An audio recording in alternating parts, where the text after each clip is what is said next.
तो आज विशेष योग अभ्यास के रहस्य की जो अगली श्रृंखला है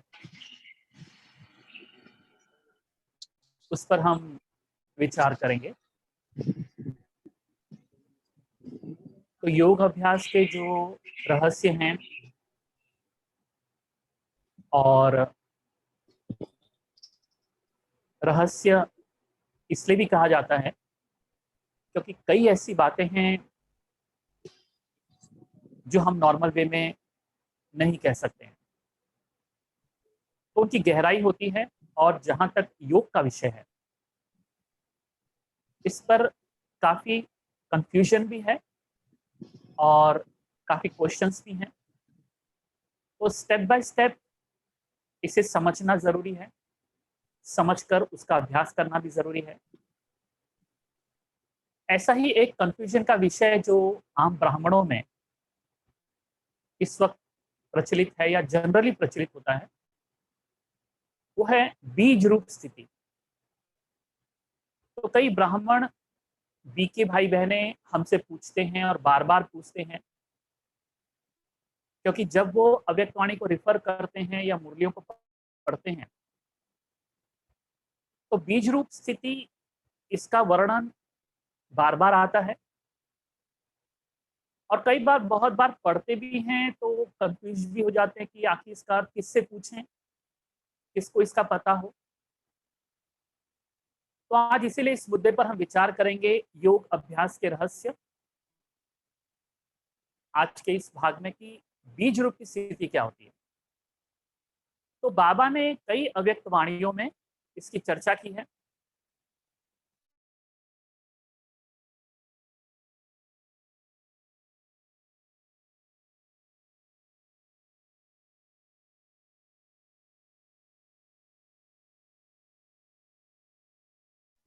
और ये जो बीज रूप की स्थिति होती है इसके पीछे का रहस्य क्या है, तो बाबा की ही वाणियों से, बाबा की ही वाणियों के द्वारा इसको हम जानने की कोशिश करेंगे कि बीज रूप की स्थिति क्या होती है। तो इसके लिए कुछ मैंने कोशिश किया था कि इसका मैं पीपीटी बनाऊं, पावर पॉइंट बनाऊं और आपको आपके स्क्रीन पर दिखाऊं, लेकिन हो सकता है कि टेक्निकल पॉइंट ऑफ व्यू ये काफ़ी लेंदी हो जाएगा। लेंदी इन द सेंस ये ट्रांसमिट होने में कई बार टाइम लगता है और हम फेस टू फेस इसको शायद समझा ना पाएंगे। तो मैं बाबा की मुरलियों से ही, बाबा की अव्यक्त वाणियों से ही बाबा ने जो कहा है बिंदु के बारे में या बीज रूप के बारे में, तो पहले बाबा की उन बातों को हम लेंगे, बाबा की ही बातों से बीज रूप स्थिति को समझने की कोशिश करेंगे कि बाबा बीज रूप स्थिति के बारे में क्या कहते हैं। तो एक तो मुरली है 5-4-70 की, जिससे कुछ कुछ मुद्दे हैं, पूरी मुरली में नहीं आपके सामने वर्णन करूंगा, लेकिन इन बहुत सारी मुरलियों में जिसमें से मुख्य 7-8 मुरलियां मैंने सिलेक्ट की और मैंने देखा पूरे जब से बाबा अव्यक्त हुए और आज तक की तारीख में, तो बीज रूप स्थिति के बारे में बाबा ने क्या कहा और बिंदु रूप के बारे में क्या कहा। और उसमें भी बाबा ने कई बार एक आध मुरली पूरी बिंदु पर चलाई है, बीज रूप पर चलाई है, और कुछ अव्यक्त वाणियों में बाबा ने बीच बीच में बिंदु रूप स्थिति का, बीज रूप स्थिति का महत्व बताया है। तो 5-4-70 की ये मुरली है जिसमें कुछ कुछ पॉइंट्स जो हैं वो बाबा ने बिंदु रूप के बारे में बताए हैं। इस अव्यक्त वाणी में बाबा ने हिंदी के बारे में क्या कहा, जो एक एक बिखरे बिखरे वाक्य हैं, अव्यक्त वाणियां हैं बाबा की, पर काफी इंपॉर्टेंट है। इसमें एक पॉइंट बाबा ये कह रहे हैं कि सर्व पॉइंट का सार व स्वरूप पॉइंट अर्थात बिंदी ही बनना है। मतलब इसमें अब क्या कह रहे हैं आपसे कि जो भी पॉइंट आप सुनते हो, जो भी ज्ञान आज तक आपने सुना,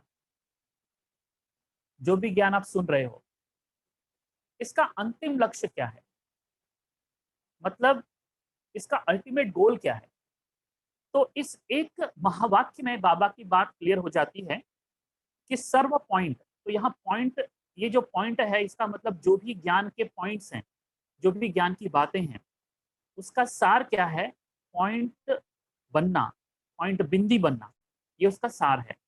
मतलब हमारा अंतिम लक्ष्य, मैं बिंदु स्वरूप हो जाऊं, मैं पॉइंट स्वरूप हो जाऊं, ये हमारे स्वरूप का, ये हमारा अंतिम स्वरूप होगा।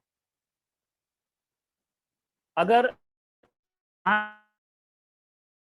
का मतलब है कि ज्ञान अल्टीमेटली हमको कहाँ तक पहुंचाएगा, तो इस ज्ञान का हमको ऐसा उपयोग करना है कि मैं बिंदी स्वरूप बन जाऊं।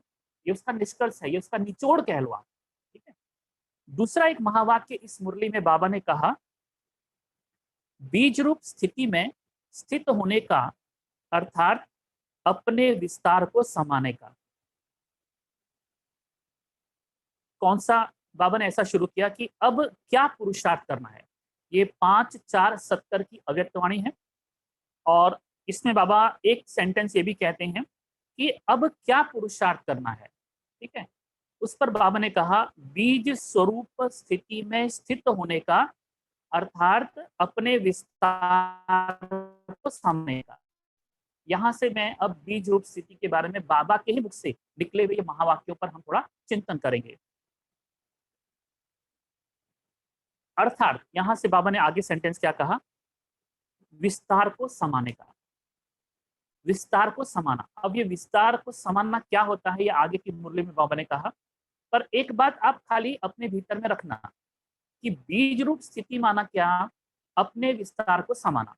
तो ये जो हमारा एक कंफ्यूजन था कि बीज रूप स्थिति माना बिंदी को देखना क्या, अपने भ्रिकुटी के बीच में बिंदी को टिमटिमाते हुए देखना क्या, या दूसरे की भ्रिकुटी में बिंदु को देखना क्या। क्योंकि एक होता है शाब्दिक अर्थ, एक होता है गूढ़ार्थ। ये दो शब्द हिंदी के होते हैं, या भावार्थ। तो एक है शब्दार्थ और एक है भावार्थ। तो जब हम बिंदी ये शब्द को सुनते हैं तो उसका शब्दार्थ क्या लगाते हैं, दी पॉइंटर। तो हमको लगता है कि बाबा ये जो पॉइंट है, ये जो बिंदु है, इसको देखने की ओर हमसे शायद बात कर रहा है, ठीक है। लेकिन बाबा ने देखो ये आज क्लैरिफिकेशन क्या दिया, विस्तार को समाना मतलब बीज रूप बनना, मतलब बिंदु बनना, ठीक है। बाबा ने ऐसा नहीं कहा कि बिंदु के प्रतीक को देखना, बिंदु के चित्र को देखना, या बिंदु की कल्पना करना, ऐसा इस वाक्य में कहीं नहीं है। तो एक आपका कंफ्यूजन यहाँ दूर होता है कि मुझे ऐसा कोई पिक्चर नहीं देखना है उसका, ऐसा कोई बिंदु रूप नहीं देखना है। लेकिन अगर मैंने अपने विस्तार को समा लिया, अगर मैंने विस्तार को समेट लिया, समा लिया, तो मैं बीज रूप में स्थित हो ही जाऊंगा, ठीक है। अब वो विस्तार क्या है, उसको समाना कैसे है, वो आगे की मुरली में, हम आगे की कुछ ऐसी मुरलियां हैं जिस पर बाबा ने चलाई हैं, वो हम देखेंगे।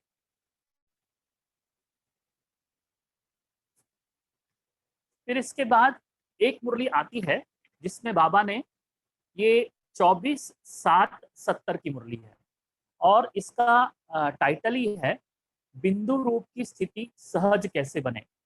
ये बाबा ने 70वें साल में 24/7 को ये बाबा ने मुरली कही है, जुलाई, 24 जुलाई को। इस पर बाबा ने बिंदु रूप के बारे में क्या कहा, इसका कितना इंपॉर्टेंट, इस पर कहा, बीच बीच में 1-2 मिनट भी निकाल कर इस बिंदी रूप की प्रैक्टिस करनी चाहिए। बीच बीच में 1-2 मिनट भी निकाल कर इस बिंदी रूप की प्रैक्टिस करनी चाहिए। जिस बिंदी रूप की व्याख्याएं, चर्चाएं, जिस बिंदी स्वरूप या बीज स्वरूप के बारे में बाबा ने अव्यक्त वाणियों में कहा है, तो उसकी प्रैक्टिस बाबा ने कहा, ये नहीं कि 1 घंटा मिलेगा या 15 मिनट मिलेगा।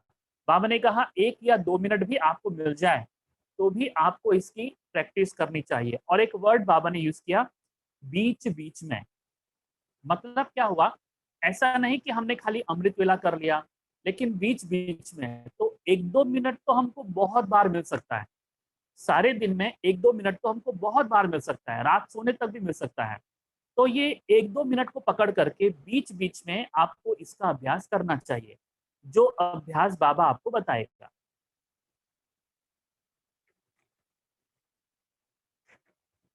फिर इसी मुरली में बाबा ने इसी के बारे में क्या कहा, अभी समय की बचत, संकल्पों की बचत, अपनी शक्ति की बचत कर, यह योजना बनाकर बीच बीच में उस बिंदी रूप की स्थिति को बढ़ाओ। क्या कहा बाबा ने, समय की बचत। एक इस अब कईयों का होगा कि हमको टाइम नहीं मिलता, तो क्या करें। तो बाबा ने कहा कि तुम्हारी शक्ति कहाँ खर्च हो रही है। एक तो तुम ये चेक करो कि मैं अपना टाइम कहाँ वेस्ट कर रहा हूँ, अपना टाइम मैं कहाँ लगा रहा हूँ, पहले ये देखिए। ये यहाँ पर टाइम लगाया हमने, यहाँ पर टाइम लगाया हमने, इस समय को वेस्ट किया। पहले तो इस समय को बचाओ। दूसरा, संकल्पों की बचत। ये जो हमारे अंदर में विचार चल रहे हैं, तो इन विचारों को भी बचाना है।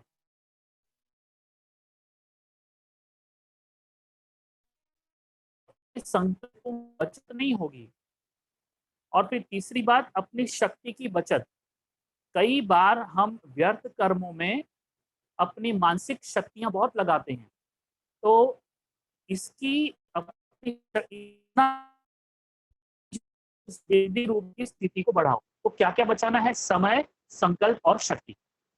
इसका मतलब यह हुआ कि बिंदी रूप की स्थिति किनकी नहीं बनेगी, बिंदी रूप की स्थिति इस समझानी किनको नहीं समझेगी, किनकी बुद्धि में बिंदी रूप की स्थिति की बात पल्ले नहीं पड़ेगी। तो वो बाबा ने कहा, जो लोग अपना टाइम वेस्ट कर रहे हैं, जो बाबा के बच्चे अपना संकल्पों को वेस्ट कर रहे हैं, और जो अपनी शक्ति को वेस्ट कर रहे हैं, ये तीन जो वेस्ट कर रहे हैं, तो बाबा कहते हैं वो बिंदु रूप की स्थिति को नहीं बढ़ा सकते। तो इस पर भी बाबा ने कहा, बीच बीच में उस बिंदु रूप की स्थिति को बढ़ाओ। बीच बीच में मतलब क्या हुआ कि इसको बार बार फ्रीक्वेंटली, जैसे पहले के पॉइंट में बाबा ने क्या कहा, एक दो मिनट निकाल कर भी इसका अभ्यास करो। तो इसका मतलब ये नहीं कि सारे दिन में सिर्फ एक दो मिनट, उसका मतलब क्या है कि हर आधे घंटे में हो सकता है एक दो मिनट हो, और 15 मिनट के बाद हो सकता है एक दो मिनट हो। ये सारे दिन में एक दो मिनट, एक दो मिनट, एक दो मिनट, ऐसे करके बाबा कहते हैं ये एक दो मिनट सारे दिन में बिखरा हुआ हो। फिर इस पर बाबा ने कहा, बीच बीच में इसकी प्रैक्टिस करनी है आपको।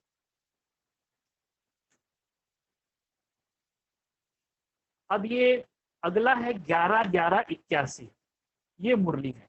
ठीक है, इस मुरली में बाबा ने बिंदु के बारे में क्या कहा, उस पर मैं थोड़ा विचार करना चाहूंगा।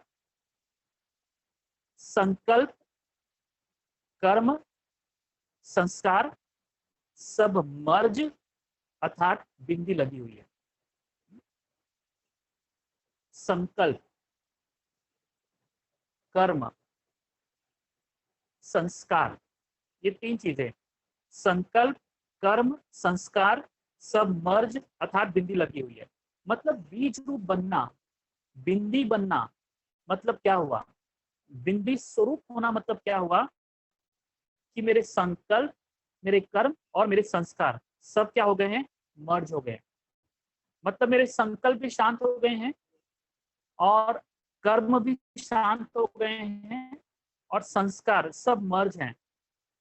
कर्म, कर्मों का मर्ज होना मतलब क्या, कि जब हम बैठते हैं तो हमारे कर्म किसी नहीं आ रही है, मेरे को ये करना है, मेरे को ये करना है, अरे मेरे को ये भी करना है, इस प्रकार के कर्मों की याद नहीं है। ठीक है, और संकल्प, विचार भी नहीं है, और संस्कार, मेरे संस्कार मतलब क्या, कि मेरे वो संस्कार जो बीच बीच में मुझे प्रॉब्लम क्रिएट करते हैं। जैसे मेरे संस्कार कैसे हो सकते हैं कि किसी बात की फीलिंग आ जाना, ये मेरे जो सारे संस्कार हैं वो भी बिल्कुल मर्ज हो गए हैं। मतलब अब संस्कारों की वजह से मैं डिस्टर्ब नहीं हूँ, अब मेरे संस्कार मुझ पर हावी नहीं है, मैं संस्कारों की मालिक हो गई हूँ। तो संकल्प, ओके, एक तो संकल्प मर्ज हो गए, मतलब अब विचार बंद हो गए। संस्कार, मेरे संस्कार जो योग के दौरान बीच बीच में प्रकट हो जाते हैं, वो प्रकट होना बंद हो गए। और फिर कर्म, कर्मों की याद, कर्मों का ये कर्म करना है, ऐसी कोई बातें, ये भी क्या हो गए, मर्ज हो गया, माना बिंदी लग गई।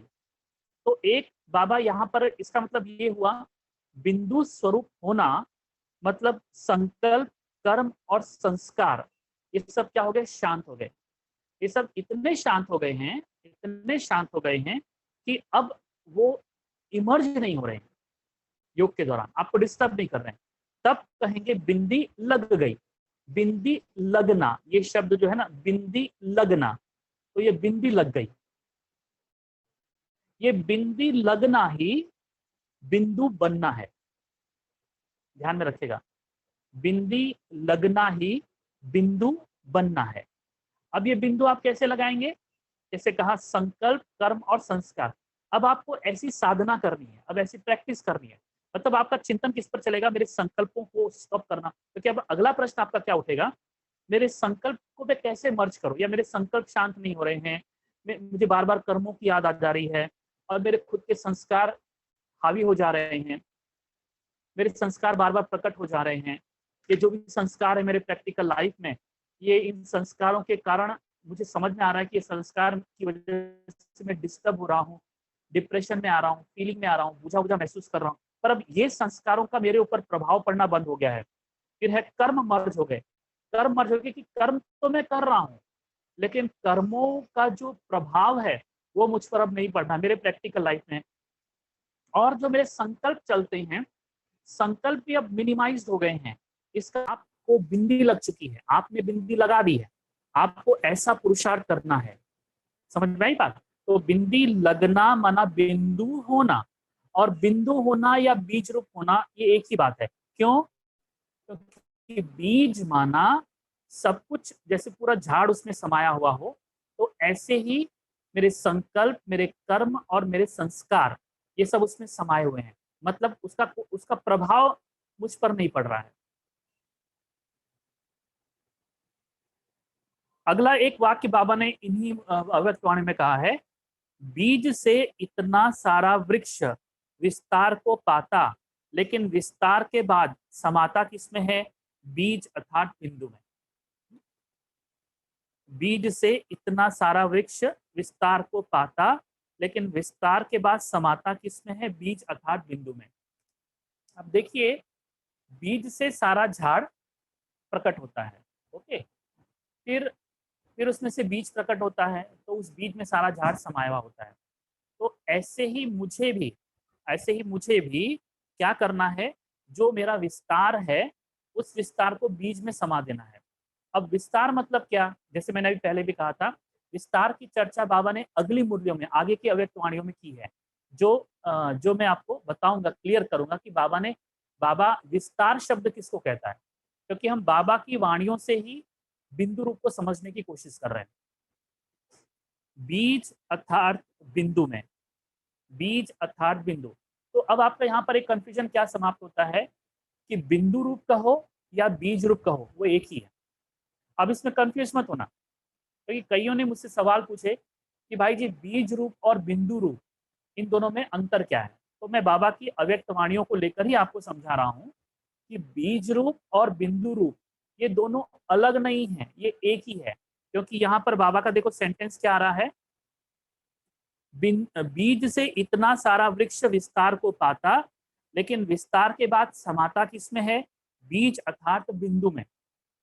तो बीज शब्द बाबा ने बिंदु के लिए यूज किया है, और बिंदु शब्द बाबा ने आत्मा के लिए यूज नहीं किया है। बिंदु शब्द के बहुत गहरे अर्थ हैं। जैसे बाबा ने कहा ना, आपके कर्मों का प्रभाव आप पर पड़ना बंद हो गया, आपके संकल्पों का प्रभाव आप पर पड़ना बंद हो गया, ठीक है। और आपके जो बाबा ने कहा कि आपके जो संस्कार हैं उसका प्रभाव, तो संकल्प, संस्कार और कर्म, इनका आपके ऊपर प्रभाव पड़ना बंद हो गया। मतलब आप अभी इनसे डिस्टर्ब नहीं हो, आप ये आपको नहीं चला रहे हैं। आपके संकल्प, आपके कर्म और आपके संस्कार जो भी हैं वो आपको नहीं चला रहे हैं, बल्कि आप इनको चला रहे हो, आप इनका मालिक होकर इनको चला रहे हो। तब बाबा कहते हैं कि आप बिंदु रूप हो गए। तो ये जो आपके अंदर में कंफ्यूजन है कि बिंदु को देखना माना बिंदु रूप होना, मैं बिंदु हूँ, मैं बिंदु हूँ ऐसे बोलना, माना बिंदु होना, नहीं, ये तो बहुत उसका सुपरफिशियल रूप, ये उसका बहुत भारी रूप है। ये आपने उसको पिक्चर कर दिया। तो विस्तार में जाने वाले, अब समझो आप बिंदु रूप नहीं है, तो बिंदु रूप बने बिना एक तो बाबा ने कहा अगर बिंदु रूप बनो तो सार मिलेगा, अगर अब बिंदु रूप बने बिना विस्तार में जाते हो तो क्या होगा? सदा क्यों क्या के व्यर्थ बोल और कर्म में समय और शक्तियां व्यर्थ गवाएंगे, क्योंकि जंगल से निकलना पड़ता है। तो वो क्यों, क्या, व्यर्थ बोल, कर्म, ये ऑटोमेटिकली उनके लाइफस्टाइल में दिखाई पड़ेगा कि वो व्यर्थ बोल बोल रहे हैं, क्यों क्या के झंझट में फंसे हुए रहते हैं, फालतू के कर्म कर रहे हैं और बहुत सारी अपनी शक्तियां व्यर्थ गंवाते हुए उनको आप देखोगे। और उनको ये समझ में भी नहीं आएगा कि मैं व्यर्थ गवा रहा हूँ, it's a waste of time, waste of energy, ये उनको सेंस भी नहीं होगा। क्यों? क्योंकि वो बिना बिंदु बने, बिना बिंदु की स्थिति को अख्तियार किए विस्तार में जा रहे हैं, मतलब अपने कर्मों में जा रहे हैं। ये संसार एक विस्तार है। फिर आगे एक पॉइंट बाबा ने कही इस पूरी मुरली में, 4 या 5 पॉइंट थे जो मैंने आपको बताया। बिंदु बनो और ऑर्डर करो तो सब तैयार है, संकल्प की ताली बजाओ सब तैयार हो जाएगा, लेकिन बिंदु की ताली प्रकृति भी सुनेगी, क्रिया भी सुनेगी, सब साथी भी। अगर आप बिंदु स्थिति में चले गए तो आपकी कर्मेंद्रियां सुनेंगी, मतलब आपकी कर्मेंद्रियां भी उस बिंदु रूप स्थिति प्रभाव में रहेंगी। नियंत्रण से ज्यादा अच्छा शब्द है प्रभाव में, आपकी कर्मेंद्रियां उसके प्रभाव में रहेंगी, ठीक है। और प्रकृति भी सुनेगी, प्रकृति माना ये पांचों तत्व, और सर्व साथी भी सुनेंगे। आती है ताली माना कर्म, ताली माना एक्शन, लेकिन बिंदु रूप बन करके वो एक्शन करना, सोचना वगैरह, लेकिन उसके पीछे बिंदु का अनुभव हो, बिंदु की स्थिति हो, तब जाके पॉसिबल होगा कि आप जो संकल्प करते हैं वो संकल्प जो है प्रकृति और आपकी कर्म इंद्रियां सब उसके प्रभाव में होंगे। तो ये उस मुरली के कुछ 3-4 पॉइंट्स थे। फिर एक मुरली जो बाबा ने 9 फरवरी 76 को चलाई, उसमें एक पॉइंट बहुत इंपॉर्टेंट थी जो बिंदु के बारे में बाबा ने बताई। बिंदु रूप अर्थात पावरफुल स्टेज, जिसमें व्यर्थ संकल्प नहीं चलते। मतलब अगर आपके व्यर्थ संकल्प चल रहे हैं तो वो बिंदु रूप स्थिति में नहीं गिना जाएगा। और व्यर्थ संकल्प क्यों चल रहे हैं? क्योंकि बिंदु रूप स्थिति का जो अभ्यास है वो अभ्यास की का अभाव है। बिंदु अर्थात बीती सो बीती, अब ये धारणा की बात है, इससे कर्म भी श्रेष्ठ होते हैं। व्यर्थ संकल्प न होने के कारण पुरुषार्थ की गति भी तेज हो। देखो बिंदु रूप स्थिति का कितना इम्पैक्ट है। बीती सो बीती को सोच समझकर करना है, व्यर्थ देखना, सुनना, बोलना सब बंद, समर्थ आंख खुली हो अर्थात साक्षीपन की स्टेज पर रहो। तो ये बिंदु रूप की स्थिति का आउटपुट है। ये 9 फरवरी 76 की मुरली में एक पॉइंट बाबा ने कहे। अब मैं मेन मुरली पर आता हूं। ये जो मुरली है खास करके बाबा ने बीज रूप की स्थिति तथा अलौकिक अनुभूतियां, ये 27 मार्च 82 की मुरली है। ये पूरी मुरली ये बहुत ही, ये अगर मैं पूरी अव्यक्त वाणियों में से सबसे बेस्ट अव्यक्त वाणी जो बाबा ने दी है वो ये है। तो जिनको भी थोड़ा सा अध्ययन मनन करना हो, और जैसे मैंने डेट भी आपको बता दी 1782 की ये मुरली है, तो उस पर बाबा ने बीज रूप पर ही खास समझाया। तो उसमें से भी मैंने कुछ कुछ खास पॉइंट्स निकाले जो बाबा ने खास करके बीज पर फोकस किया हुआ है, बीज रूप पर या बिंदु रूप पर। उसमें बाबा की शुरुआत ही ऐसे होती है कि आवाज से परे रहने वाला बाप आवाज की दुनिया में आवाज द्वारा सर्व को आवाज से परे ले जाते हैं। देखो अब ये कैसा स्टेटमेंट है। जैसे पहला एक स्टेटमेंट मैंने कहा कि इट वॉज वंडरफुल स्टेटमेंट, बिंदु बन करके विस्तार में जाओ तो सार की प्राप्ति होगी, ये एक स्टेटमेंट था। और ये दूसरा स्टेटमेंट है जो कि बहुत ही वंडरफुल स्टेटमेंट है बाबा का, आवाज से परे रहने वाला बाप। आवाज की दुनिया में, आवाज से परे रहने वाला बाप आवाज की दुनिया में आवाज द्वारा, ठीक है, देखो कितनी बार है, आवाज से परे रहने वाला बाप आवाज की दुनिया में आवाज द्वारा सर्व को आवाज से परे ले जाते हैं। 4 बार बाबा ने कहा, लेकिन बड़ा इसका सीक्वेंस देखिएगा। आवाज से परे रहने वाला बाप, ओके, आवाज की दुनिया में, ये कौन सी दुनिया है? आवाज की दुनिया। आवाज के द्वारा ब्रह्मा बाबा के तन में आए और आवाज के द्वारा आप सबको आवाज से परे ले जाते हैं। इसका मतलब क्या हुआ? अगर आप आवाज, इसका अब मतलब मैं आपको समझा रहा हूं कि अगर मैं आवाज से परे का अनुभव करूं या आवाज से परे जाने का अभ्यास करूं योग के द्वारा, ओके, ज्यादा से ज्यादा आवाज से परे जाने का मैं अभ्यास करूं, तो इस आवाज की दुनिया में आते हुए भी मैं कईयों को आवाज से परे ले जा सकता हूं। जो आवाज आप निकाल रहे हो, जो आवाज आप कहोगे, जो बातें आप बोल रहे हो, तो आवाज से परे आवाज में आना। अब मैं इसको इस वजह से कहना चाहूंगा, आवाज से परे स्थिति का अनुभव करते हुए, जो कि लंबे काल का अभ्यास होगा, न कि जब आवाज में आप आ रहे हैं, आवाज से परे स्थिति का अनुभव आपको बहुत करना है और फिर आवाज में आना है। फिर मतलब आवाज में तो आप आ ही रहे हो, ओके, लेकिन कमी किसमें है? आवाज से परे स्थिति के अनुभव में। तो जब आपकी आवाज से परे स्थिति का अनुभव तगड़ा हो जाएगा, तो जब आप आवाज आएंगे, आपकी आवाज को सुन करके कई लोग आवाज से परे की अनुभूति करने लगे। ये है आवाज का जादू। ये है आवाज से परे स्थिति की अनुभूति करके, आवाज में आकर के दुनिया को आवाज से परे जो चीजें हैं उनका अनुभव कराना। अब आवाज से परे चीज क्या है? आवाज से परे क्या क्या? शांति, प्रेम, आनंद, सुख, ज्ञान, पवित्रता, ये वो चीजें हैं जो आवाज से परे की स्थिति है। पर आप आवाज को यूज करोगे उनको आवाज से परे ले जाने के लिए, ठीक है। लेकिन लेकिन आप आवाज का यूज आवाज में आते हुए भी आवाज से परे ले जाने के लिए तभी सक्सेसफुली कर पाओगे जब आप आवाज से परे की स्थिति का बहुत टाइम तक, लंबे टाइम तक, बहुत गहरा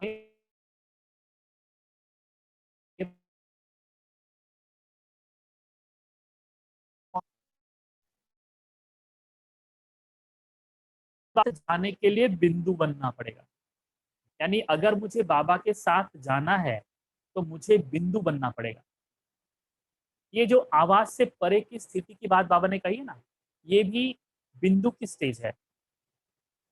और बिंदु बनने के लिए फिर बाबा ने कहा कि देखो मेरे साथ कौन जा सकता है? जो बिंदु बनेगा वो मेरे साथ जा सकता है। फिर बाबा ने कहा बिंदु बनने के लिए क्या करो?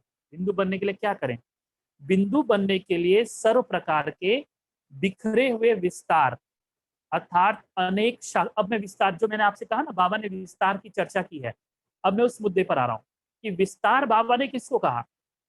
बिंदु बनने के लिए सर्व प्रकार के बिखरे हुए विस्तार, अर्थात अनेक शाखाओं के वृक्ष को बीज में समाकर बीज रूप स्थिति, अर्थात बिंदु में सबको समाना पड़े। क्या करना पड़ेगा? बिंदु बनने के लिए सर्व प्रकार के बिखरे हुए विस्तार को, जो सर्व प्रकार का जो बिखरा हुआ विस्तार है, अर्थात अगर मैं वृक्ष की बात करें, बीज की बात करें, तो विस्तार माना वृक्ष की शाखाएं, ओके, वृक्ष को बीज में समाकर बीज रूप स्थिति, अर्थात बिंदु में सबको समाना पड़ेगा। पूरे वृक्ष की शाखाओं के विस्तार को आपको फिर से पुनः बीज में प्रविष्ट कराना पड़ेगा। अब इसका हम और डिटेल अर्थ समझेंगे कि बाबा ने क्या कहा। अब विस्तार पर, अब बाबा ने जो वाक्य कहा है, मैं पूरी मुरली नहीं ले रहा हूँ, लेकिन उसमें खास करके जो इन सारी मुरलियों के खास खास पॉइंट है उसको ले रहा हूँ। इस मुरली में बाबा ने विस्तार के बारे में क्या कहा, तो विस्तार किस किस को कहा अब हम सुनते हैं। देह के हिसाब की शाखा, ये जो देह का हिसाब किताब है, कईयों से हिसाब किताब है।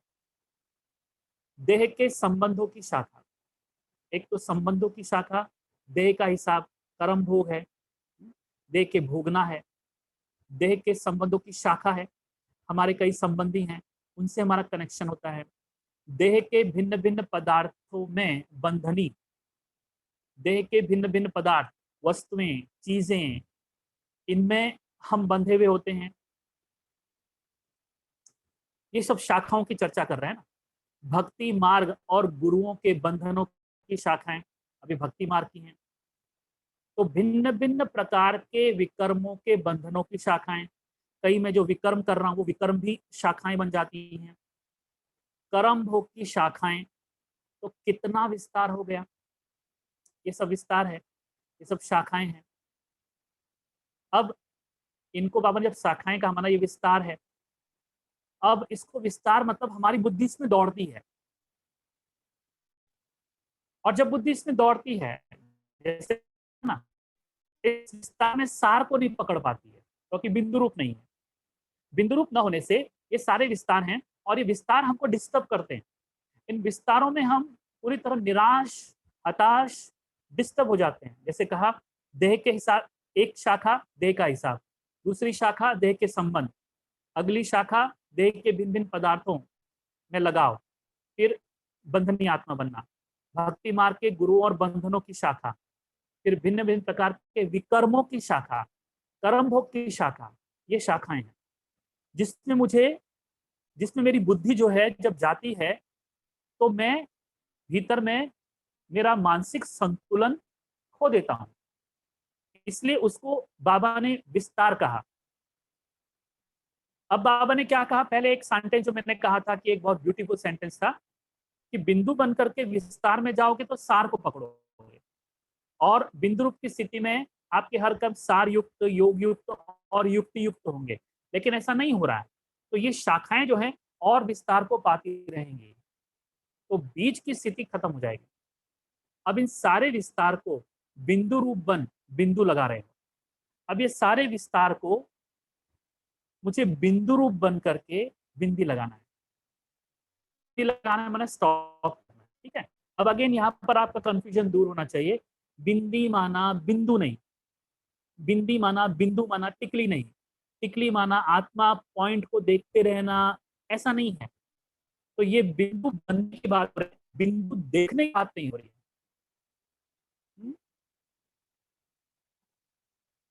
You don't have to look at the point, you have to become the point, you have to be the point. Becoming the point and looking at the point. Point को देखना और पॉइंट स्वरूप होना, ये दो चीजें अलग अलग हैं। इसको आप क्लियर कर लो, क्योंकि ये कंफ्यूजन बहुत है ब्राह्मण परिवार में। पॉइंट और ये पूरी जो अव्यक्त वाणी है ना, ये जो पॉइंट्स मैं आपको बता रहा हूँ, ये सारी पॉइंट बिंदु होना है, बिंदु को देखने की बात नहीं हो रही है। बिंदु देखना तो कोई बहुत बड़ी बात नहीं है। आज दुनिया में त्राटक जो करते हैं तो बिंदु को देखते हैं। आप यहाँ बैठे हो, पॉइंट ऑफ टाइट पॉइंट बाबा पे बिंदु को देखते हो, और ये अपनी भेटूटी में बिंदु को देखते हो, तो आपको लगता है बस हो गया। पर जब आप अव्यक्त वाणियां पढ़ते हैं तो आपको लगता है कि ऐसा कुछ भी बाबा नहीं बोल रहा है। बाबा तो शाखाओं की बात कर रहा है, और इन शाखाओं को भी कैसे होगा, जब आप, बाबा ने कहा इन सारे विस्तार को बिंदु रूप बन करके बिंदी लगाना है। बिंदी लगाना है मतलब समाप्त करना, खत्म करना। इसी की श्रृंखला को आगे बढ़ाते बाबा अगले एक पॉइंट में क्या कह रहे हैं। अब इसमें बाबा ने यह समझाया है कि कैसे करें, लेकिन बीज बाप से लगन लगाकर। अब ये पूरे बीज रूप स्थिति का एक महत्वपूर्ण मुद्दा है। बीज रूप स्थिति माना क्या, अगर आपको बहुत क्लियर करना है तो ये एक सेंटेंस में क्लियर हो जाएगा। बीज रूप बाप से लगन लगाकर लगन की अग्नि द्वारा सहज समाप्ति हो जाएगी, काटना भी नहीं है लेकिन भस्म करना है। अब ये सारे विस्तार की चर्चा बाबा ने की, ठीक है। अब ये विस्तार की चर्चा जो बाबा ने की, ये खत्म कैसे होगा? क्योंकि अगर ये खत्म नहीं होगा तो बिंदु रूप की स्थिति नहीं बनेगी। तो क्या बाबा ने कहा कि अगर आपको बीज रूप की स्थिति बनानी है तो एक तो क्या करो, बाप से लगन लगाकर लगन की अग्नि को बढ़ाओ। जितना बाबा लगन की अग्नि बढ़ेगी, मतलब जितना बाबा से लगन की अग्नि बढ़ेगी, मतलब लगन लगी और फिर लगन की अग्नि, लगन और लगन की अग्नि दोनों में अंतर है। लगन कईयों की है लेकिन वो आग नहीं बन रही है, अग्नि का रूप नहीं ले रही है। तो इसकी वजह से क्या हुआ, ये जो सारे विस्तार हैं, इन विस्तार में हम बहते जाते हैं, बहते जाते हैं, डूबते जाते हैं। जैसे एक प्रकार की दलदल है, आप फंसते जा, जितना आप निकलने की कोशिश करते हो फंसते जाते हो, ठीक है। तो ये इसी प्रकार की दलदल है। अगर इस दलदल से निकलना है तो एक ही काम करो, बीज बाप से एक तो लगन लगानी है और लगन की अग्नि को बढ़ानी है। तो क्या होगा कि ये जो विस्तार की शाखाएं हैं ये कटेंगी नहीं लेकिन जल जाएंगी, भस्म हो जाएंगी। इसका मतलब बाबा इसमें नहीं है कि आप इन शाखाओं को काटो, आप और वो लगन की अग्नि से ही होगा। बाबा में इतनी लगन लग जाए, बाबा के इतने दीवाने हो जाओ, मतलब वो जो प्रेम की अगन कहते हैं, प्रेम की लगन कहते हैं, वो उसका जरूर है। तब जाके ये पॉसिबल है कि आपकी ये विस्तार की जो शाखाएं हैं वो उस अग्नि में भस्म हो जाएंगी। जैसे देखिए कभी कभी ये बिजली गिरती है बारिश में, तो जब बिजली बारिश जब वृक्ष पर गिरती है तो उसका क्या हाल होता है, पूरा वृक्ष कोयला हो जाता है। कोयला, अरे आदमी कोयला हो जाते तो वृक्ष की क्या हैसियत। तो कभी कभी अगर उस वृक्ष के नीचे कोई व्यक्ति का है,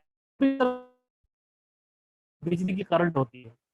तो ये अग्नि उसी उसी बिजली की तरह है कि जब ये हमारी शाखाओं पर पड़ेगी तो पूरी शाखा को ही नष्ट कर देगी, जला देगी, फिर उसके प्रस्फुटित होने का कोई चांस नहीं है। लेकिन जब आप काटते हो ना, तो काटने से क्या होता है, वो फिर उसमें शाखा प्रकट हो जाती है। तो आपको काटना नहीं है, हमेशा ध्यान रखो, आपको काटना नहीं है, आपको जलाना है। इसी मुरली में बाबा ने एक सेंटेंस क्या कहा, आग पड़ा बीज, आग में पड़ा हुआ बीज कभी फल नहीं देता। मतलब अगर आपने अग्नि को तेज कर दी तो उस अग्नि में कुछ भी डालो वो ऐसा भस्मीभूत हो जाता है कि वो फिर से प्रकट नहीं होगा। जैसे कोई भी बीज को आग में डालो वो प्रकट नहीं होगा। तो इसी तरीके से ये विस्तार की जो शाखाएं हैं, इसको अगर आप प्रकट होने नहीं देना चाहते तो इसको भस्म करो।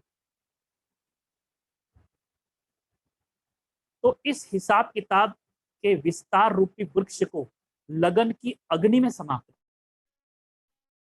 फिर क्या रह जाएगा, बाबा ने कहा देह और देह के संबंध व पदार्थ का विस्तार खत्म हो गया, तो बाकी रह जाएगा बिंदु आत्मा व बीज आत्मा। अगेन बाबा ने दो शब्द यूज किए, बिंदु आत्मा व बीज आत्मा। द अल्टीमेटली फिर क्या रह जाएगी, बिंदु आत्मा व बीज आत्मा। मतलब आत्मा भी कैसी, बिंदु आत्मा, बीज आत्मा, ठीक है। अब बिंदु आत्मा मतलब अगेन बिंदु के रूप की ओर बाबा नहीं ध्यान खिंचवा रहे। बाबा ऐसा नहीं कह रहे कि आपको फिर बिंदु का रूप दिखने लगेगा, नहीं। आप क्या हो जाओगे, बाबा ने कहा आप बिंदु आत्मा हो जाओगे, बीज आत्मा हो जाओगे। मतलब ये जो सारा आपका विस्तार है, वो विस्तार चलते फिरते खत्म हो गई, तो आप बिंदु रूप में स्थित हो गए, दिखेगा नहीं, बिंदु रूप स्थिति में स्थित हो जाओगे। इससे मैंने कहा है दिखने की कोई बात बाबा ने इस मुरली में नहीं की है, अव्यक्तवाणी में नहीं की है, जहां तक बीज रूप स्थिति की बात बाबा कर रहे हैं। फिर एक बात छेड़ी, ऐसे जब बीज रूप स्वरूप जाओ, आवाज से परे बीज रूप बाप के साथ चल सकोगे। बीज रूप बाप स्वरूप आत्माओं को ही ले जाएंगे। एक वाक्य बाबा ने ये भी कहा इसमें। तो ये बीज रूप स्थिति की महिमा और बीज रूप स्थिति क्या है, इसका थोड़ा हिंट की मुरलियों से हमको मिल रहा है। तो एक जो इंपॉर्टेंट हिंट बाबा ने कहा कि बाप से लगन लगाकर लगन की अग्नि के द्वारा ये टोटल विस्तार को आपको करना है, एक एक शाखा को नहीं काटना है। ये देह के बंधन की शाखा कर्म, कर्म भोग जारी रहेगा, पर कर्म भोग को शाखा क्यों कहा बाबा ने? अगर हम कर्म भोग से डिस्टर्ब हो रहे हैं तो वो एक शाखा का रूप ले रही है। अगर मैं कर्म भोग से डिस्टर्ब नहीं हूं, कर्म भोग के दौरान भी मैं बीज रूप की स्थिति को अनुभव कर रहा हूं, बीज रूप स्थिति को, बिंदु रूप की स्थिति को, बाबा की लगन की अग्नि उतनी ही तीव्र है, तो आप बीज रूप की स्थिति में स्थित हैं, कर्म भोग अपना काम कर रहा है। तो अब वो कर्म भोग शाखा का रूप नहीं लेगा, बल्कि कर्म भोग जो है पूरी तरह जल चुका है। मतलब कर्म भोग का जो प्रभाव है, मैं कर्म भोग से गुजर रहा हूँ, बीमारी की पीड़ा से गुजर रहा हूँ, पर बीमारी बीमारी की तरह मुझे फील नहीं हो रही है। ये जो फीलिंग हो रही है ना, ये फीलिंग बिल्कुल उस बीमारी के फीलिंग से परे है। इस स्थिति को बिंदु रूप कहते हैं। ये मैंने एक बात कही, एक एक शाखा की बात कही है। अब फिर बाबा ने कहा कि जो बिंदु रूप स्थिति में स्थित हो जाते हैं उसकी अनुभूतियां क्या क्या है, उसको क्या क्या अनुभूति होगी। तो ये 4 प्रकार की अनुभूतियां बाबा ने खास करके इस मुरली में कही। और जैसे मैंने आपसे कहा, ये 27/3/82 की मुरली है। तो देखिए, मैं आपको बताना चाहूंगा कि कैसे मैंने पॉइंट निकाली है। थोड़ा सा मैं आगे कर रहा हूँ। देखिए देखिए, इस प्रकार के पॉइंट है, आप देख रहे हैं हाईलाइट किया हुआ है। तो पूरी मुरली नहीं है, ये हाईलाइटेड है। तो इसमें खास करके जैसे पॉइंट मैं आपको बता रहा हूँ, ये वो पॉइंट्स है। ओके, अब देखिए 4 बातें बाबा ने मुरली में कही हैं। अब वो 4 बातों हम सुन तो थोड़ा सा आपको क्लैरिटी आ जाएगी। तो पहली बात जो बाबा ने कही कि क्या होगा, पहली अनुभूति, ऐसी 4 अनुभूति बाबा ने बताई। अगर बिंदु रूप की, बीज रूप की स्थिति स्थिति की बात कर रहा हूं मैं, अगर वो आपकी हो जाए तो क्या होगा, पहली अनुभूति क्या होगी। तो बाबा ने कहा, चलते फिरते बैठते बातचीत करते पहली अनुभूति, यह शरीर जो हिसाब किताब के वृक्ष का मूल तना है। शरीर भान हमारे सारे हिसाब किताब का मूल तना है, वरना इससे ही पूरी शाखाएं निकलती हैं। ठीक है, शाखाओं की चर्चा बाबा ने की, अब तने की बात बाबा कर रहा है। तना, तना माना ये शरीर, शरीर का हिसाब किताब या शरीर। ठीक है, और बीज क्या है, बीज रूप स्थिति। तो बीज रूप स्थिति, तना और शाखाएं। अब बाबा क्या कहते हैं, यह शाखाएं इसी से प्रकट होती हैं, शरीर भान के कारण। यह देह और आत्मा रूपी बीज दोनों ही अलग अलग हैं। देह और आत्मा रूपी बीज, देह तना है और आत्मा क्या है, बीज है। ये दोनों ही अलग अलग हैं। ऐसे आत्मा न्यारेपन का चलते फिरते बार बार अनुभव करेंगे। मतलब बाबा क्या कह रहा है कि अगर आप इन विस्तार की शाखाओं को समाप्त कर दो तो बीज रूप की स्थिति और सहज होती जाएगी। आप बीज रूप की प्रैक्टिस कर रहे हैं, पर इन विस्तार की शाखाओं कट नहीं रही हैं, तो बीज रूप की स्थिति बनने में मुश्किल होगी। ये इंटरडिपेंडेंट है। आगे सुनते और क्लैरिटी आ जाएगी। ऐसे आत्मा न्यारेपन का चलते फिरते बार बार अनुभव करेंगे, नॉलेज के हिसाब से नहीं कि आत्मा और शरीर अलग अलग हैं। मतलब इस नॉलेज के हिसाब से, मतलब यहाँ बाबा क्या कहना चाह रहा है, ऐसा चिंतन नहीं करोगे आप, ऐसा कोई संकल्प नहीं उठेगा कि आत्मा और शरीर दोनों अलग अलग हैं, लेकिन शरीर से अलग मैं आत्मा हूं, यह अलग वस्तु की अनुभूति हो। ओके, शरीर से अलग मैं आत्मा हूं, इसकी अनुभूति होगी आपको, चिंतन नहीं होगा। जैसे बाबा ने कहा ना, नॉलेज के हिसाब से नहीं, मैंने ऐसा कोई भी नॉलेज अंदर में चलेगा नहीं आपका, अनुभूति होगी, चिंतन नहीं होगा। तो यह अलग वस्तु की अनुभूति होती है। जैसे स्थूल शरीर के वस्त्र और वस्त्र धारण करने वाला शरीर अलग अनुभव होता है, ऐसे मुझ आत्मा का यह शरीर वस्त्र है और मैं वस्त्र धारण करने वाली आत्मा हूं, ऐसा स्पष्ट अनुभव होगा, ऐसा स्पष्ट अनुभव होगा। ठीक है, अब ये स्पष्ट अनुभव होगा, ऐसा बाबा ने कहा ना कि ऐसा चिंतन चलता रहेगा। तो थोड़ा सा आपको ये ध्यान में रखना होगा कि बाबा चिंतन, नॉलेज और अनुभव, इन दोनों को अलग अलग कर रहा है। बाबा कहते हैं नॉलेज के आधार पर मैं आत्मा अलग हूँ, शरीर अलग हूँ, ये तो ये अनुभूति नहीं है। और बाबा अनुभूति की बात कर रहा है, नॉलेज की बात नहीं कर रहा है। ऐसा स्पष्ट अनुभव होगा कि ये शरीर अलग है और मैं अलग हूं, मैंने इस शरीर को धारण किया है, इसकी एक अनुभूति है और इस अनुभूति में चिंतन नहीं चलता है। जब चाहे इस देहभान रूपी वस्त्र को धारण करें, जब चाहे इस वस्त्र से न्यारे अर्थात देहभान से न्यारे स्थिति में स्थित हो जाए, ऐसे न्यारेपन का अनुभव होता है। फिर बाबा ने कहा ऐसा अनुभव होगा। वस्त्र को मैं धारण करता हूं, कौन? तो एक निशानी न्यारेपन की अनुभूति। अलग होना नहीं है, लेकिन मैं हूं ही अलग। अब देखो ये भी और जरा माइंड ब्लोइंग जो स्टेटमेंट जिसको होते हैं ना, माइंड ब्लोइंग स्टेटमेंट, वो ये माइंड ब्लोइंग स्टेटमेंट है। क्या कहा बाबा ने? अलग होना नहीं है, लेकिन मैं हूं ही अलग। कि जब हम पुरुषार्थ करते हैं ना, हम अलग हो रहे होते हैं, हम कोशिश करते हैं कि मैं अलग हो जाऊं।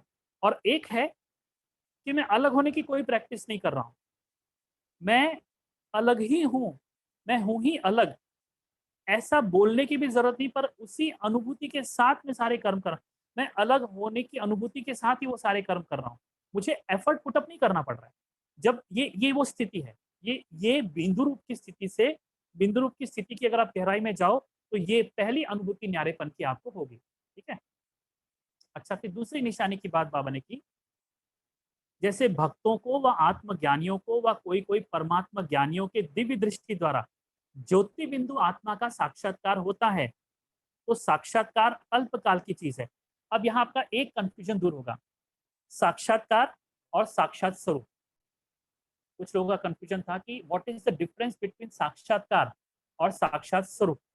इस पर बाबा ने ये जो बाबा ने कहा ना, इस पर आपको एक क्लैरिटी आपको मिलेगी आज।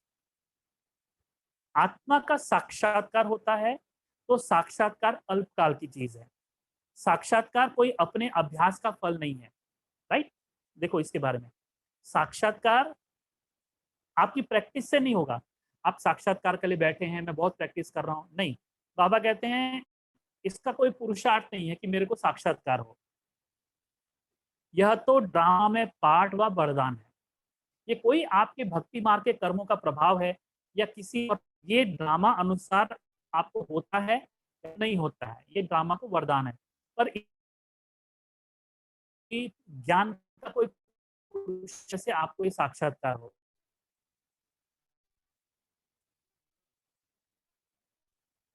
यह ड्रामा में पाठ व वरदान है। लेकिन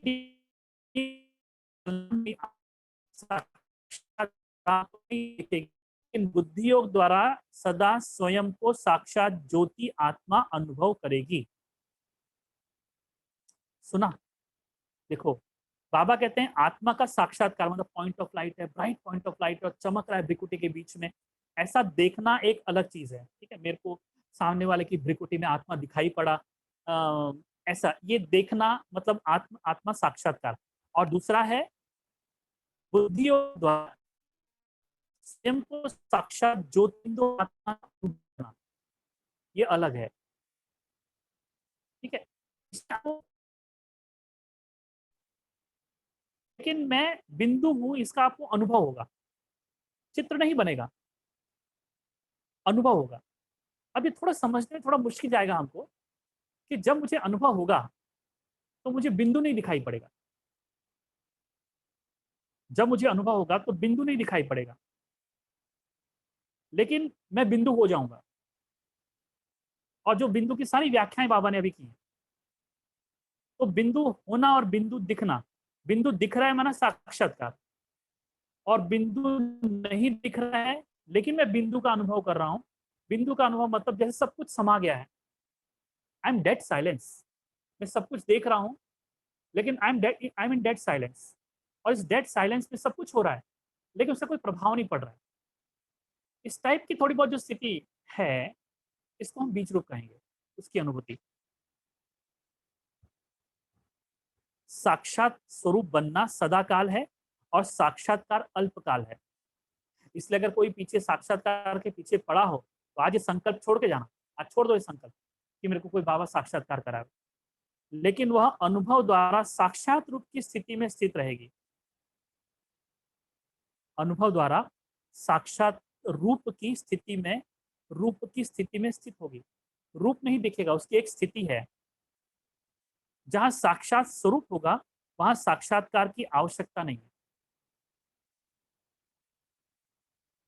ऐसे साक्षात आत्मा स्वरूप की अनुभूति करने वाले अथॉरिटी से निश्चय से कहेंगे कि मैंने आत्मा को देखा तो क्या, लेकिन अनुभव किया है। क्योंकि देखने के बाद भी अनुभव नहीं किया तो फिर देखना कोई काम का नहीं है।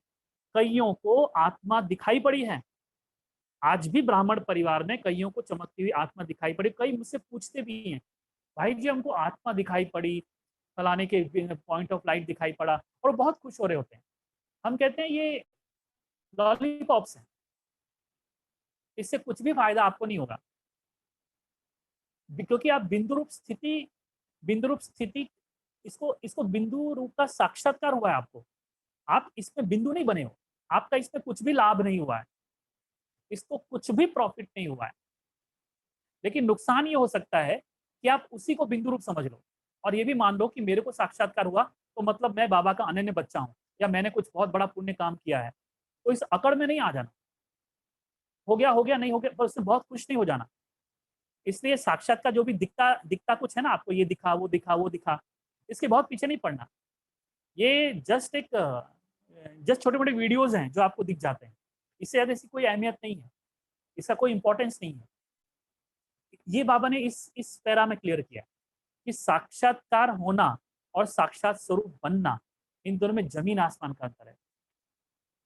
तो ऐसे साक्षात आत्मा अनुभवी चलते फिरते अपने ज्योति स्वरूप का अनुभव करते हैं। तीसरी अनुभूति, ऐसी समान आत्मा, एवरेडी आत्मा, साकारी दुनिया और साकारी शरीर में रहते हुए भी बुद्धि योग की शक्ति ऐसे अनुभव करेगी। अब मेन सेंटेंस शुरू होता है, चाहे सूक्ष्म वतन में चाहे मूल वतन में वहां ही बाप के साथ रहती हूँ। उसको सदा ये अनुभव होगा बुद्धि से कि मैं जैसे वहीं पर हूँ। ये अनुभूति में कह रहा हूँ आपसे, वो कोई पिक्चराइज नहीं कर रहा है, वो कोई देख नहीं रहा है, पर उसको सदा ऐसे लग रहा है कि वो वतन मुझे खींच रहा है, वो मुझे पुल कर रहा है और बार बार मेरा ध्यान वहां चला जा रहा है, बार बार मेरा ध्यान वहां चला जा रहा है। मैं थोड़ा भी फ्री हो जाऊं तो वहां ध्यान चला जा रहा है, ऐसा अनुभव उसको होगा। ये आपको पहले प्रैक्टिस करनी पड़ेगी जबरदस्ती, बाय फोर्स, और फिर बाद में क्या होगा, ये ऑटोमेटिकली होता रहेगा। सुश्वतन चाहे मूल वतन वहां ही बाप के साथ रहती हूँ। सेकंड में सुश्वतन वासी, सेकंड में मूल वतन वासी, और सेकंड में सारी वतन साकार वतन वासी हो, कर्म योगी बन कर्म का पाठ बजाने वाली हूँ। लेकिन अनेक बार अपने को बाप के साथ सुश्वतन और मूल वतन में रहने का अनुभव करेंगे। अगेन ये वेरी इंपॉर्टेंट सेंटेंस, अनेक बार, बार बार वो सुश्वतन में और मूल वतन में रहने का आपको बार बार अनुभव होगा। ये बिंदु रूप की स्थिति का अनुभव बाबा बता रहे हैं। ये तीसरा अनुभव बाबा ने कहा, फिर ऐसे सुश्वतनवासी मूल वतनवासी की अनुभूति करेंगे जैसे कार्य से फुर्सत मिलने के बाद घर में चले जाते हैं ना, दफ्तर का काम पूरा किया तो घर में जाएंगे वह दफ्तर में ही बैठे रहेंगे। ऐसे एवरेडी आत्मा बार बार अपने को अपने घर के निवासी अनुभव करेगी। अनुभव देखो स्वतः होता है। अनुभव की एक प्रॉपर्टी क्या है, वो ऑटोमेटिक होती है, वो स्वतः होती है, विदाउट एफर्ट होती है। वो एफर्टलेस एक्सपीरियंस है कि आपको बार बार जैसे वहां ध्यान चला जा रहा है, बार बार वो खींच रहा है, बार बार वो अनुभूति आपको हो रही है, सुश्वतन की मूल वतन की वहां होने की अनुभूति हो रही है, ये स्वतः होगी। ये अनुभव बाबा ने कहा। अभी अभी यहाँ, अभी अभी वहां। फिर चौथी और अनुभूति,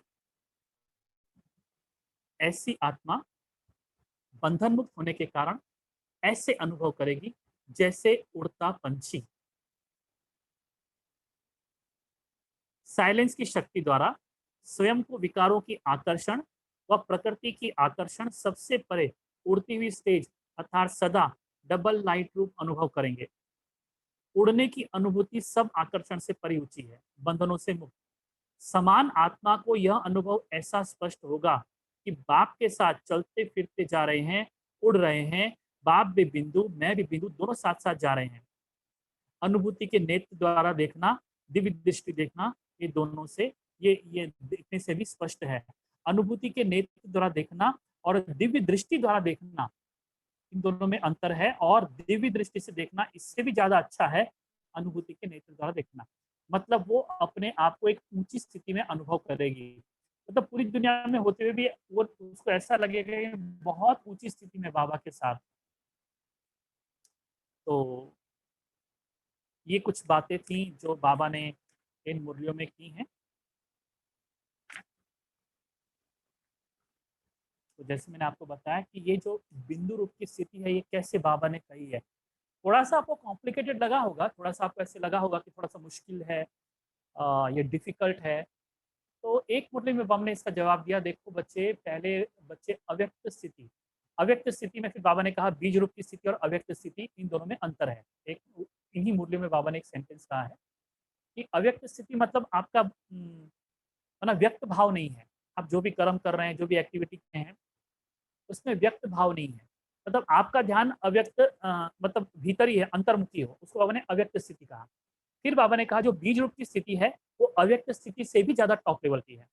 अव्यक्त स्थिति मतलब बहिर्मुखता, व्यर्थ बोलना, व्यर्थ सुनना, व्यर्थ करना, इन सबसे परे जब आप होते हैं तो अव्यक्त स्थिति बनती है, और ये अव्यक्त स्थिति आपको बीज रूप स्थिति में ले जाने के लिए कारगर साबित होती है। ये बाबा ने उस मुरली में कहा। तो इन शॉर्ट में आपसे क्या कहना चाहता हूँ, ये जो बीज रूप की स्थिति है जिसके बारे में आपका कंफ्यूजन था, तो बाबा की मुरलियों से थोड़ा स्पष्ट किया आपको।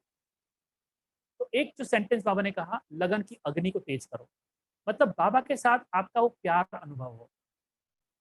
और प्यार के लिए मैं हमेशा आपसे हमेशा कहता हूँ कि ये प्रेम वो प्रेम है जो अगर इसका अनुभव कर ले तो दुनिया की किसी भी परिस्थिति में दुनिया उलट पुलट हो जाए, लेकिन आपके भीतर में कुछ भी उलट पुलट नहीं होता। ये उस प्रेम की व्याख्या की बात है जो अक्सर करके इसमें ही बाबा के बच्चे भ्रमित हैं, इसमें भ्रमित हैं। It is not clear to them कि एक ऐसा प्रेम आप अनुभव करते हो जो इन तमाम दुनिया की परिस्थितियों से जो आपके साथ घट रही हैं या घटने वाली हैं, वो कुछ भी होता है। जैसे मैं अभी से कह रहा था, दुनिया तहस नहस हो जाए, आपके भीतर में कुछ भी तहस नहस नहीं होता। ये उस प्रेम की बात है। लगन उसी प्रेम का, उसी प्रेम को लगन कहा जाता है, या उसी प्रेम को लगन कहा जाता है, उसी लगन को प्रेम कहा जाता है। ये जब तक बाबा में नहीं होगा, बाबा के लिए, और जैसा कि उस प्रेम को अगर आपको अनुभव करना है तो ये पॉसिबल नहीं है जब तक कि आप देहभान, शरीर भान, इससे आप अपने आप को परे न ले जाने की प्रैक्टिस हो। प्रैक्टिस, प्रैक्टिस एंड प्रैक्टिस, इसकी इतनी बार प्रैक्टिस करो कि उस प्रेम को आप पकड़ पाओ।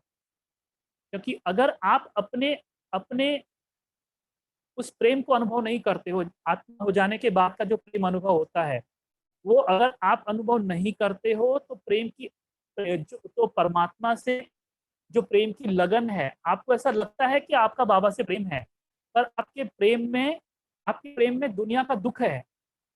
आप एक जगह ऐसा मानते हो कि मेरा बाबा से प्रेम है, पर आप दुनिया में जो घटनाएं घट रही हैं या आपके साथ घटती हैं उसमें इतना डिस्टर्ब हो जाते हो।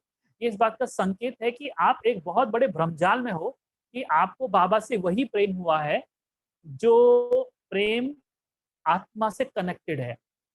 नहीं, ये आत्मा से कनेक्टेड वाला प्रेम नहीं है, ये आपके बॉडी कॉन्शियसनेस से ओरिजिनेटेड प्रेम है।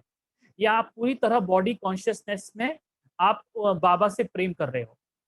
जैसे कि बाबा ने कहा ना कि बिंदु रूप होकर के विस्तार में जाओगे तो सार पकड़ोगे, ऐसे ही बॉडी कॉन्शियसनेस में आपको जो बाबा से प्रेम की अनुभूति होती है वो एक बहुत बहुत बहुत बड़ा धोखा है।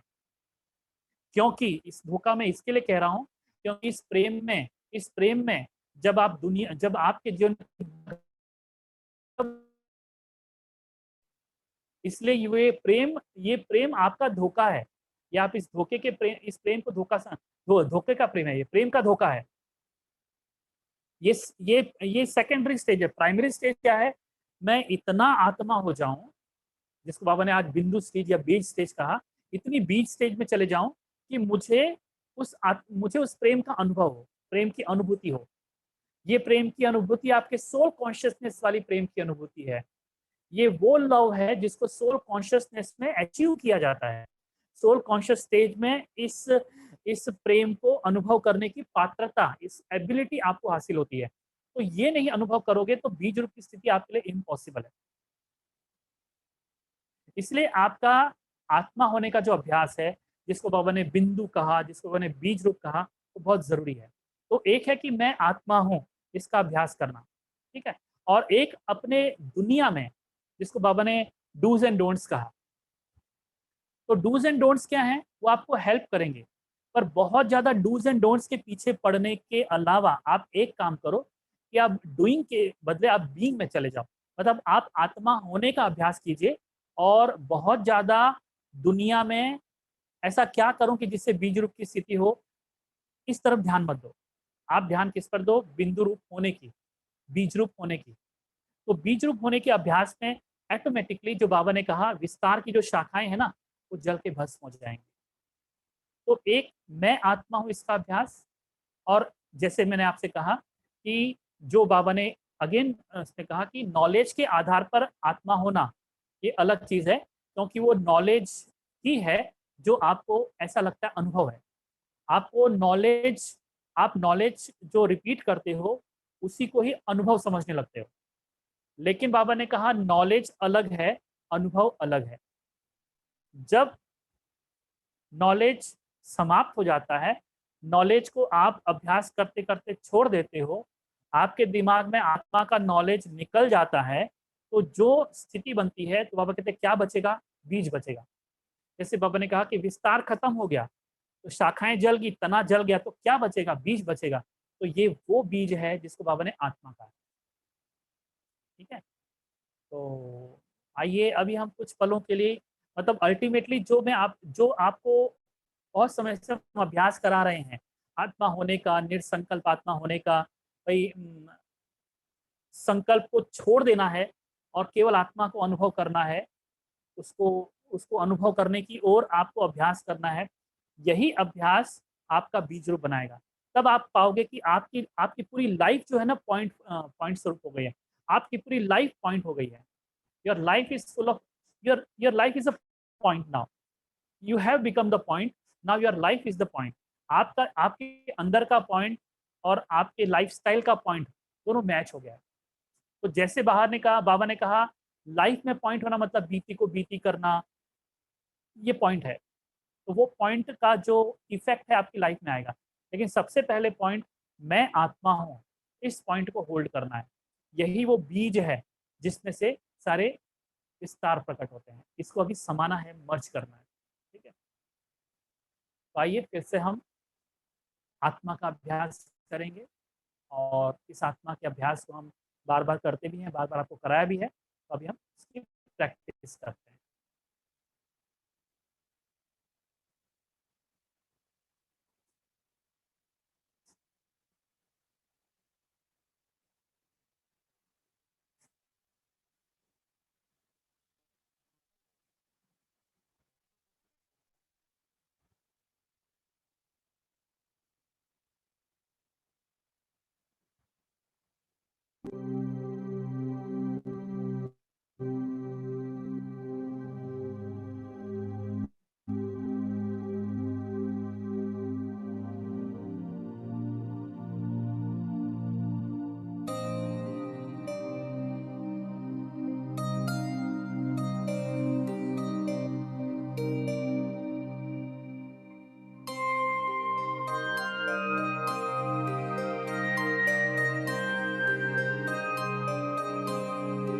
शरीर को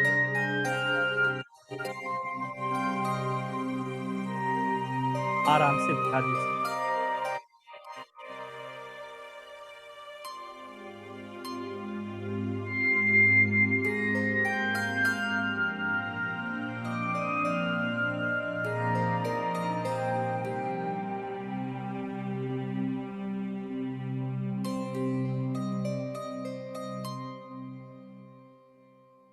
अब अपने मन को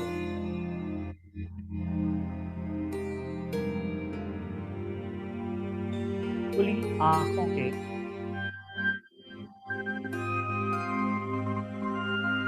से ले जाइए।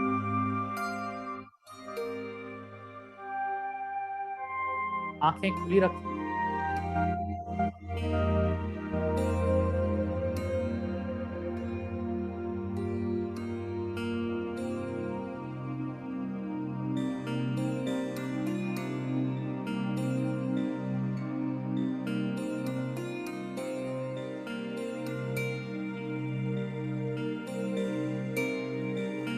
ये सारा शरीर,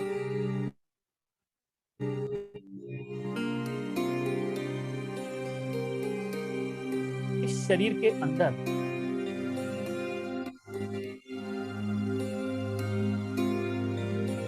आंखों के पीछे से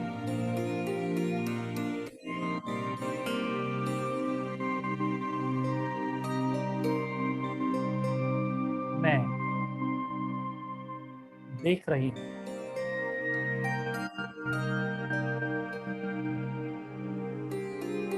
शरीर के अंदर हूं।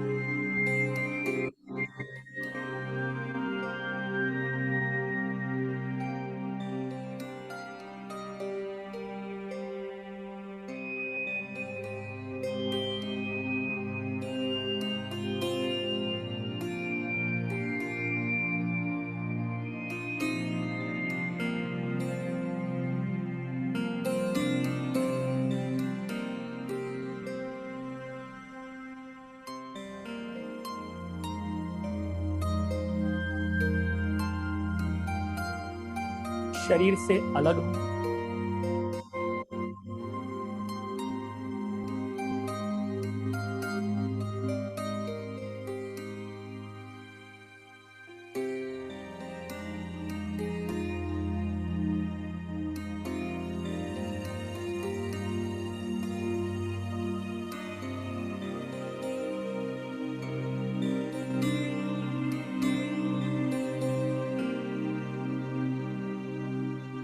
इन आंखों के पीछे मैं हूं। शरीर के अंदर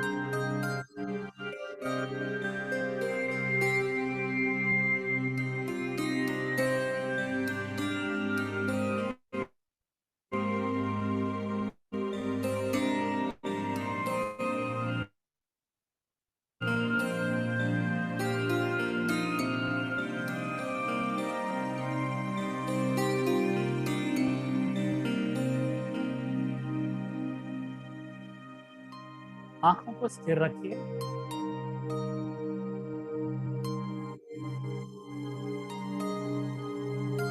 शरीर को एक मूर्ति की तरह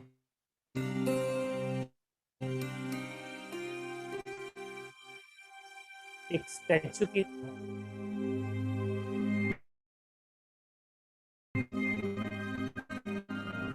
तरह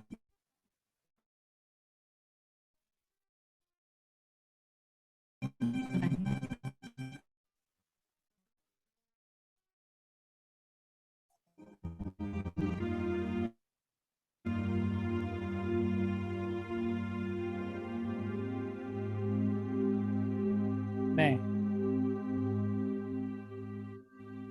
इस शरीर के अंदर हूं।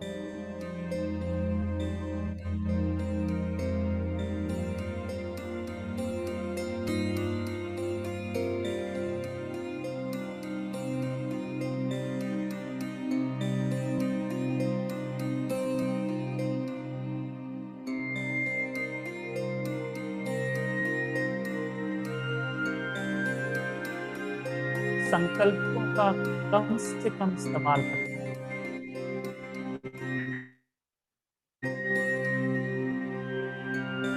दो संकल्पों के बीच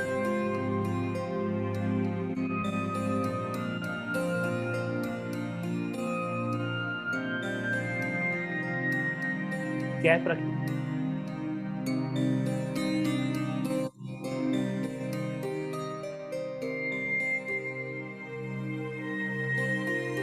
मैं शरीर के अंदर हूं।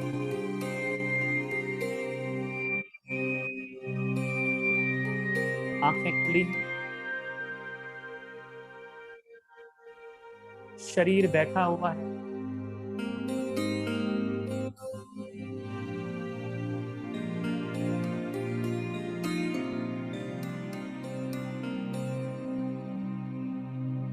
और मैं कोशिश कर रहा हूं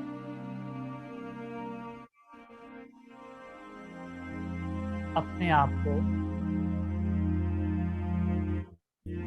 महसूस करने का,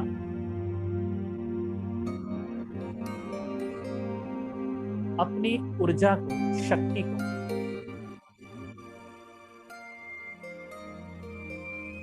बाहर के विस्तार से समेट कर अपने आप को शरीर के अंदर होने का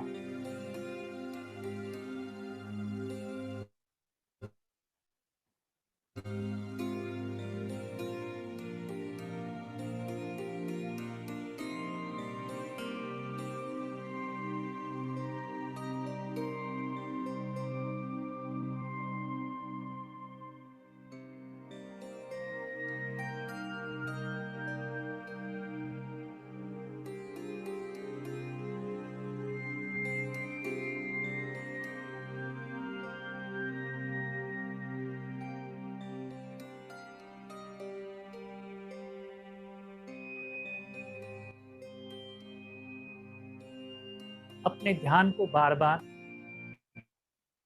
शरीर के अंदर ले जाओ।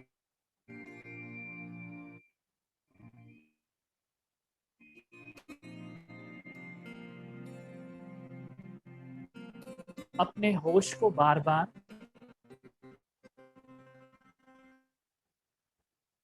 शरीर के अंदरूनी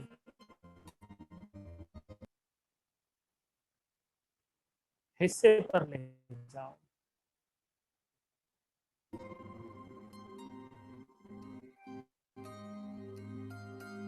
शरीर के अंदर को, भीतर को महसूस करने की कोशिश करो।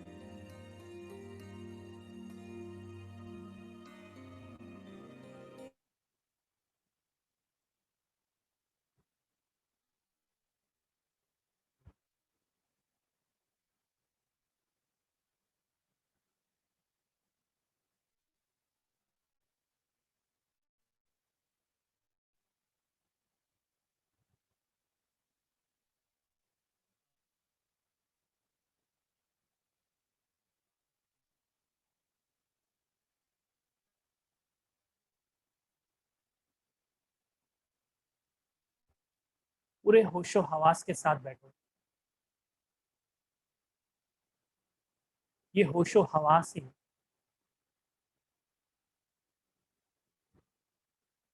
भीतर की ओर जाकर तुम्हें तुम्हारे भीतर होने का एहसास दिलाएगा।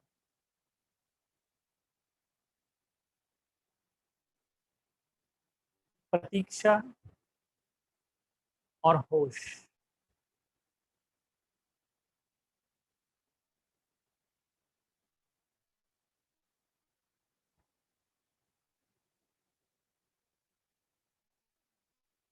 बाहर के विस्तार की वजह से हम बेहोश हो गए हैं। बुद्धि बाहर के विस्तार में इतना भटकी हुई है कि शरीर के भीतर अपने होने का एहसास हमने खो दिया है। अब फिर से उस होश को जगाना है कि मैं शरीर के अंदर अपने आप को महसूस कर रहा हूं।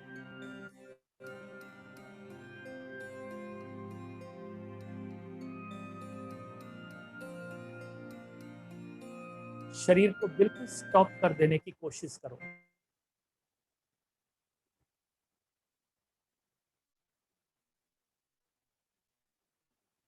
होश को शरीर के भीतर ले जाओ।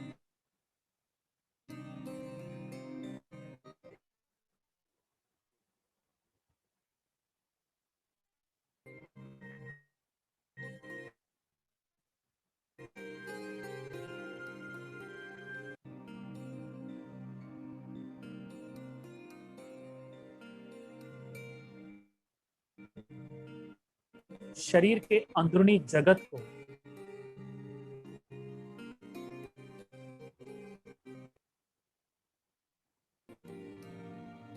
महसूस करो, शरीर के अंदर की महसूसता को कैच करने की कोशिश करो।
ये आंखें, चेहरा, इन सब के पीछे मैं हूं।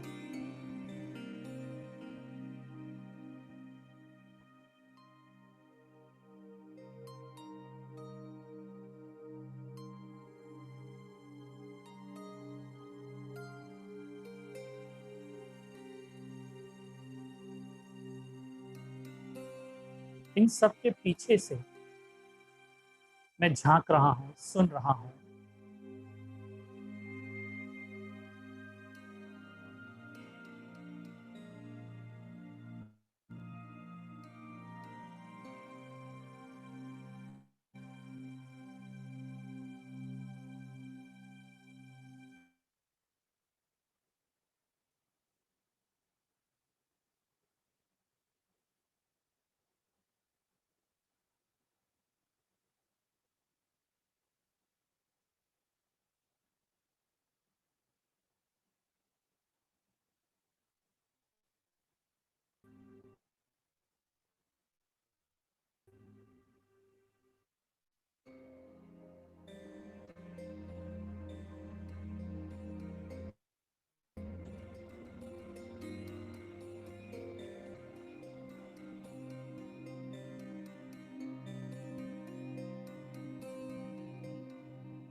मन विस्तार में जाने की कोशिश करेगा।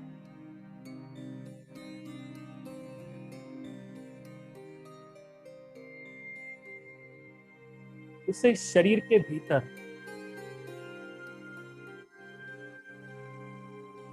ले जाओ।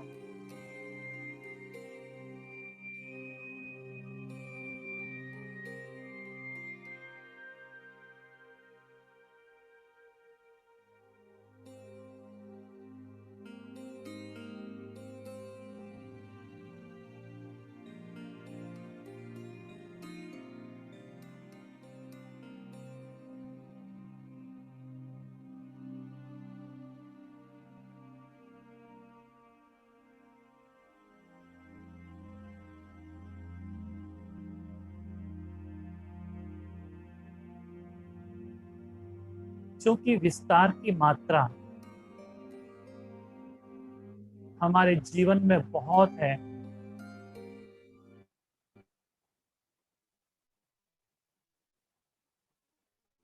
इसलिए शरीर के अंदर अपने आप के होने का एहसास बहुत कमजोर पड़ चुका है।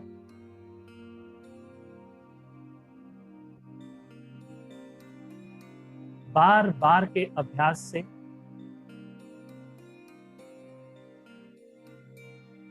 कुछ दिनों में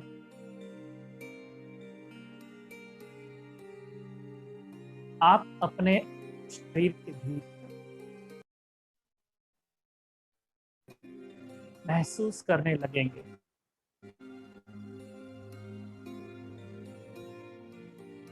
सिर्फ इस तरीके से चुपचाप आंखें खोलकर मन को बार बार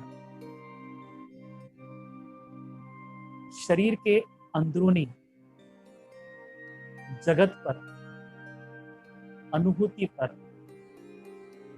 फोकस करने का लंबे समय तक अभ्यास करना है।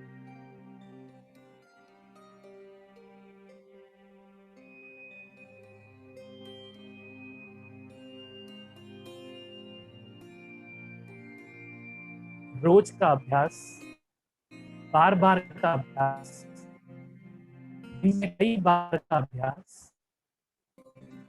तो धीरे धीरे मैं शरीर के अंदर हूं,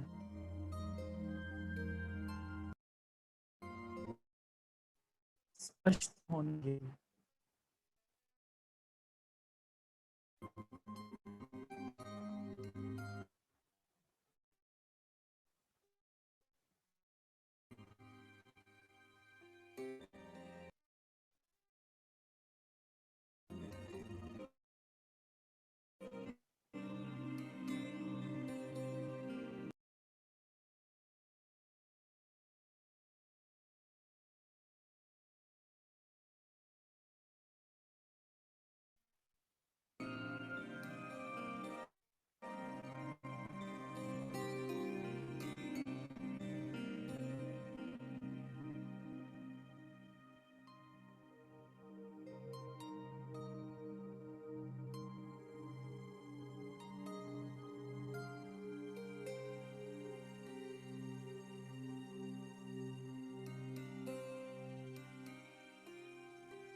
शुरुआती दौर में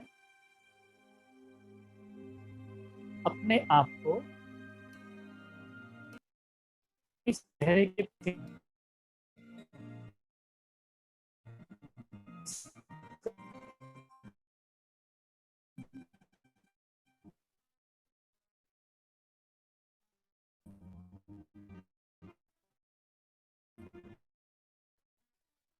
मैं अलग हूं।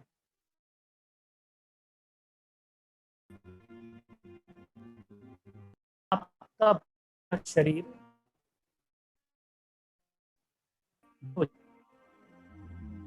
तब आपका ध्यान, आपकी ऊर्जा,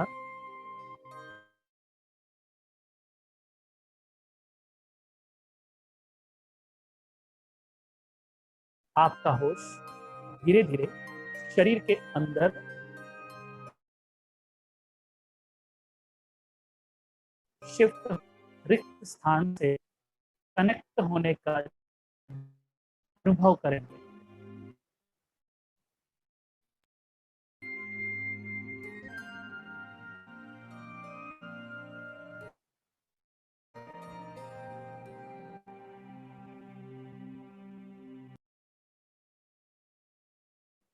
कम करते जाइए।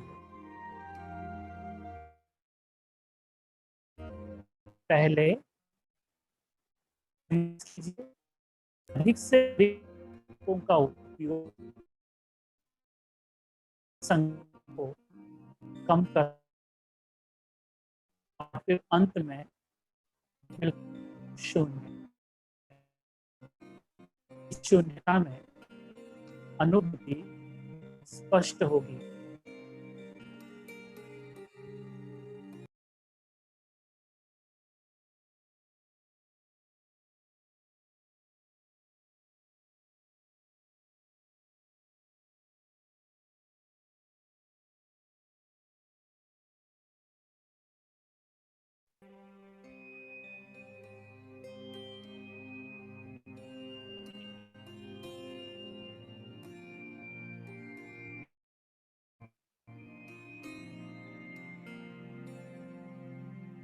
जब भी समय मिले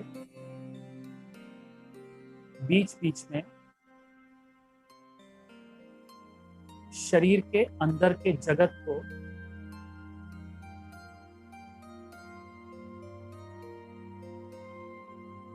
महसूस करने की कोशिश कीजिए। अपने ध्यान को के जगत की ओर मोड़िए। बीच बीच में ये अभ्यास जरूर कीजिए। ये अभ्यास लंबे काल तक, ज्यादा समय तक करते रहने से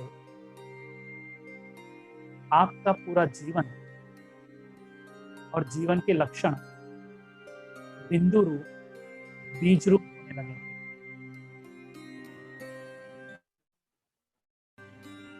ओम शांति शांति।